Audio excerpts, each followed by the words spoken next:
Hello, मेरा नाम है ध्रुव और आज की वीडियो में हम बात करने वाले हैं शिबा इनू की। अब आप बोलेंगे कि बात हमें शिबा इनू की करनी है, लेकिन आपने डॉज कॉइन का चार्ट खोल रखा है जैसे कि आप देख सकते हैं। तो मैं आपको ये बताना चाहूँगा कि शिबा इनू की बात करने के लिए डॉज कॉइन के बारे में जानना बहुत ज़रूरी है। क्योंकि डॉज कॉइन का क्या है कि डॉज कॉइन पहली मेम क्रिप्टो करेंसी थी जो कि एज अ जोक बनाई गई थी। तो इसको 2015 में क्रिएट किया था दो बंदों ने as a joke, as a meme coin. तो अब क्या हुआ कि 2015 में जब ये लॉन्च हुई तो इसका जो प्राइस था वो बहुत कम था, मतलब 0.00 समथिंग सेंट्स में। रुकिए, मैं आपके लिए ना वीकली चार्ट खोल लेता हूँ, आपके लिए आसान होगा। तो हम यहाँ जाके वीकली चार्ट खोल लेते हैं।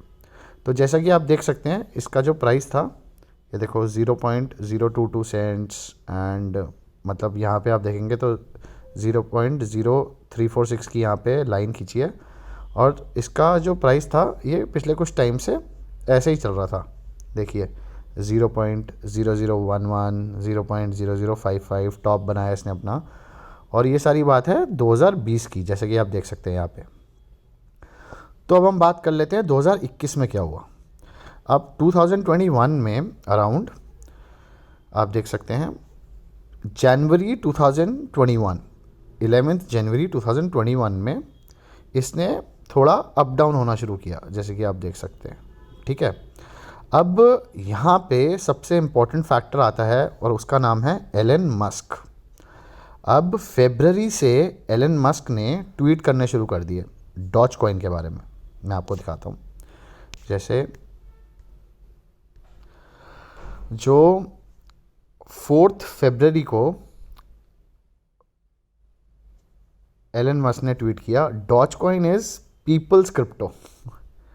ठीक है, तो ये पहला हिंट था कि डॉज कॉइन बढ़ने वाला है आगे, और मैं प्रो डॉज कॉइन हो गया हूँ कि डॉज कॉइन का कुछ भी हो सकता है।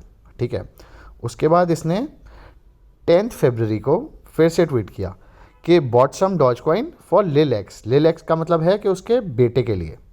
सो he can be a toddler hodler. Toddler hodler का मतलब है कि वो छोटा सा बच्चा होल्ड करके बैठा है अपनी फर्स्ट क्रिप्टो करेंसी। ठीक है, अब यहाँ तक बात ख़त्म नहीं हुई। इसने फिर से 15 फेब को एक ट्वीट किया, if major bitcoin holder sell most of their coins I will get my full support. ठीक है, तो अब वो कह रहा था कि जितने भी लोग हैं जिनके पास सबसे ज़्यादा बिटकॉइंस डॉज कॉइन्स हैं, अगर वो सेल करेंगे तो वो मेरा फुल सपोर्ट पाएंगे। ठीक है, अब लेकिन बात यहाँ पे भी ख़त्म नहीं होती है। ठीक है, क्योंकि उसके बाद 14 मार्च को, अब धीरे धीरे डॉज कॉइन का प्राइस बढ़ रहा था, 14 मार्च को उन्होंने फिर से एक और ट्वीट किया कि origin of the Dogecoin Doge day afternoon. ठीक है, तो बेसिकली एनीवे आप ये बात समझ गए होंगे कि वो बेसिकली बार बार ट्वीट करके लोगों को बता रहे थे कि डॉज में पावर है, डॉज कॉइन कोई चीज़ है, तो हमें उसमें भरोसा दिखाना चाहिए। अब चार्ट पे वापस चलते हैं। तो बेसिकली क्या हुआ, जैसे कि आप देख सकते हैं यहाँ पे मई ऑफ 2021, 5 मतलब मई, 3 मई 2021 अराउंड, यहाँ पे आपने देखे होंगे डॉज कॉइन ने अपना टॉप बनाया आज तक का सबसे ज़्यादा, जो कि इंडियन रुपीज़ में अगर मैं आपको बताऊं तो 58 रुपीज़ तक ये गया था, जिसको यहाँ पे 73 सेंट्स कहेंगे हम। ठीक है, यहाँ पे आपको दिख रहा होगा टॉप। अब क्या हुआ उसके बाद डॉज कॉइन गिरना शुरू किया। अब वो गिरता रहा। ठीक है, अब ये वीकली कैंडल्स हैं। कैंडल्स आपको मैंने समझा रखा है पिछले वीडियोस में, अगर नहीं आपको पता है कैंडल्स क्या होती हैं तो मैं आपको डिस्क्रिप्शन में लिंक दे दूंगा, आप क्लिक करके चेक कर लीजिए। मैंने कैंडल्स पे पूरी एक्सप्लेनेशन दे रखी है। तो अब ये जो, फिर भी मैं आपको बता देता हूँ, जो ये ग्रीन कैंडल होती है इसका मतलब ये है कि एक हफ्ते में, अगर मैंने वीकली चार्ट खोल रखा है, जैसे कि आप देख सकते हैं मैंने वीकली चार्ट खोल रखा है, कि एक हफ्ते में एक कॉइन ने कितना पंप लिया, और रेड कैंडल का मतलब होता है कि कितना डंप लिया। तो फिर उसके बाद जब इनके ट्वीट्स बहुत ज़्यादा हो गए थे, और बिटकॉइन का अब जहाँ पे 4 रुपये का कॉइन यहाँ से 5 महीने में, जनवरी से लेके मई में 58 रुपीज़ का पहुँच गया है। राइट, बहुत ज़्यादा होता है। अगर आप 40 भी लगाएं तो 10 टाइम्स होता है 4 रुपये का कॉइन, और 52 तो 12, 13, 14% होता होगा। तो अब क्या हुआ, उसके बाद ये डंप करना शुरू किया। ऑब्वियसली अगर उनके पास होगा तो उन्होंने बेचा होगा, या जो भी लोग होंगे जो हॉडलर्स होंगे, बिग हॉडलर्स जिसे हम वेल्स बोलते हैं, तो उन्होंने भी बेचना शुरू किया होगा। लेकिन उसके बाद क्या कहानी रही, ठीक है, आज हम जनवरी 2022 में हैं, तो इनके ट्वीट्स हमने देखा था शुरू हुए थे फरवरी 2021 से, अब मई तक ये चला। लेकिन उसके बाद से जो डॉज कॉइन का हाल है वो बहुत बुरा है, ठीक है। तो जैसे कि आप देख सकते हैं, ये 73 अपना टॉप बना के नीचे नीचे नीचे नीचे नीचे, इवन आप मानिएगा बीच में बिटकॉइन बॉटम पे गया था $29,000 पे, जैसे आप लोगों ने देखा होगा। उसके बाद जब उसने अपना टॉप बनाया था, ठीक है, जब वो $69,000 गया था दोबारा, तब भी डॉज कॉइन अपने टॉप पे नहीं जा पाया, जो इस ये वाली जगह थी, जैसे कि आप ये ग्रीन कैंडल देख रहे हैं। तो अब स्लोली स्लोली ये नीचे ही जा रहा है और आज कुछ 14 सेंट पे चल रहा है, जो कि 10-11 रुपये होते हैं, ठीक है। यहाँ तक आपको सारी बात समझ आ गई होगी। अब इसके ये बहुत ज़रूरी था शिबा इनू के बारे में जानने के लिए, ठीक है। वीडियो थोड़ी लंबी हो सकती है लेकिन पूरी ज़रूर देखना, बहुत मज़ा आने वाला है। अब हम चलते हैं शिबा इनू के चार्ट पे, तो बैक कर लेते हैं, शिबा ढूंढते हैं, कहाँ गया शिबा, शिबा इनू आ गया। तो हम यहाँ शिबा इनू के चार्ट पे आ गए। तो क्या हुआ, अब पहले मैं शिबा इनू स्टार्ट करने से पहले आपको फिर से एलन मस्क का एक ट्वीट दिखा देता हूँ कि मई तक बहुत ज़्यादा पंप हुआ था डॉज कॉइन, जैसे आपने देखा था। अब एलन मस्क ने हमारे जुलाई में, मई जून तक डॉज कॉइन का सीज़न रहा, जुलाई में 13 जुलाई 2021 को ट्वीट किया, maybe if it sees a Shiba Inu the car renders to a Dogecoin, ठीक है। तो अब यही हमारे महाशय जो हैं शिबा इनू पे शिफ्ट हो गए। आगे बढ़ते हैं, तो अब शिबा इनू के चार्ट पे आ गए हम लोग।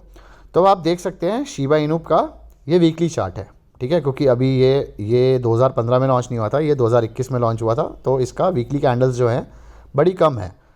तो अब क्या हुआ, जैसे कि आप देख सकते हैं, अगस्त 30 को शिबा इनू कुछ 0.5 टाइम्स 0 510 पे वो कर रहा था।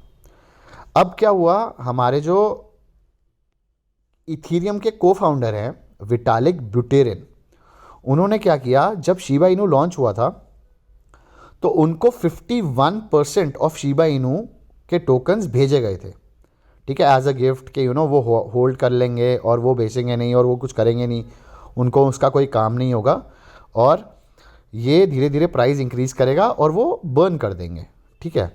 अब उन्होंने क्या किया, उन्होंने स्टार्टिंग में तो क्या किया, रखे अपने पास, फिर थोड़े से चैरिटीज़ में डोनेट कर दिए। लेकिन उन्होंने अगस्त के आसपास, अगर उसके पे भी मैंने एक वीडियो बनाई है कि उन्होंने अगस्त के आसपास क्या किया, अगर आपको चाहिए हो तो मैं लिंक में दोबारा डाल दूंगा, ज़रूर चेक कीजिएगा। अगस्त के आसपास $6.7 बिलियन के शिबा इनू बर्न कर दिए, ठीक है, $6.7 बिलियन। अब क्या हुआ, धीरे धीरे प्राइस राइज करने लगा, जैसे कि आप देख सकते हैं धीरे धीरे ऊपर जा रहा है एवरी वीक। तो अब जैसे कि आपको पता ही है, जब प्राइस राइज करता है तो बहुत सारे फोमो वाले लोग आ जाते हैं, और लोगों ने फोमो किया, लोगों ने बाय किया, बहुत सारे लोगों ने बाय किया। फिर at the end of the day जो होना था, जैसा कि डॉज कॉइन के साथ हुआ था, आपको पता ही है, तो ये दोबारा से उसके बाद अपने डाउनफॉल पे है। तो अब आपको ये सोचना है, अगर शिबा इनू, जो कि डॉज कॉइन को देख के एक मीम कॉइन आया गया था, जिसकी मैं मानूंगा अब 2-3 यूटिलिटीज़ आ गई हैं, जैसे कि शिबा स्वैप आ गया, या वो मेटावर्स में भी घुसने का सोच रहे हैं, बट 3-4 चीज़ों में वो घुसने का सोच रहे हैं, उनकी कोई एक क्लैरिटी नहीं है। तो अब आपको ये सोचना है कि आपने अपने फ्रेंड से सुना कि भैया पहले स्टार्टिंग में किसी ने सुना था कि डॉज कॉइन में किसी ने कैसे कमाए, फिर लोग उसमें घुसे। अब आप सुन रहे हैं कि भैया शिबा शिबा शिबा शिबा, क्योंकि अभी ज़्यादा टाइम नहीं हुआ है, आप देखेंगे अपना टॉप के बाद इसके कुछ 10-15 हफ्ते ही हुए हैं, जिसे 3-4 महीने ही बोलते हैं, राइट। तो अब आपको ये सोचना है कि अगर इसका डॉज कॉइन जैसा हाल हुआ तो आप फंस जाएंगे, राइट। लेकिन अगर आप शिबा इनू के सपोर्टर्स हैं तो मुझे कमेंट सेक्शन में बताइए कि मेरा जो एनालिसिस है वो सही है कि गलत है। और अगर वीडियो पसंद आई हो तो लाइक और सब्सक्राइब ज़रूर कर दें, क्योंकि ऐसे ही अच्छे एनालिसिस, ऐसी ही अच्छी वीडियोस, ऐसी और डेली क्रिप्टो न्यूज़ भी हमारे चैनल पे आती रहती है। Thank you.